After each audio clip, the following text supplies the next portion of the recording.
Sa bawat pahina ng ating buhay, mula sa kung kailan nagmula at hanggang sa kung paano magwawakas, isang tila palaisipan sa kung ano ang mangyayari sa dulo. Tila isang alon sa dalampasigan ang mga pinagdaanan.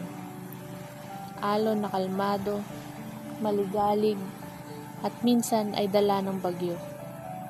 Pero sana sa mga alon na ito ay dalhin rin niya sa kanyang bawat paglayo sa pampang ang sakit, lungkot, at bigat na nararamdaman. Mapawi nawa ang mga agam-agam na nagkukubli sa mga bawat pagngiti. Manaig nawa ang kapanatagan, kapayapaan, at tagumpay sa mga susunod na hakbang.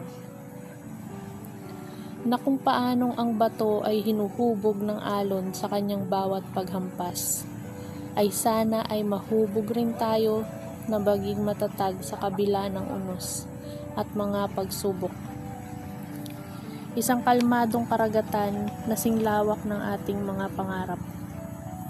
Isang paglalakbay na hindi natin alam kung saan magtatapos. Panahon ang magsasabi kung sapat na ba. Isang gawain iniatang sa atin sa mundong ito na di natin alam kung saan hahagilapin.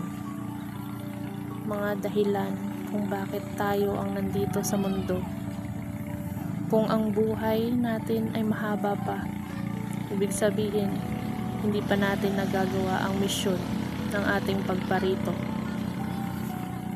Buksan ang mata at puso para makita at maunawaan.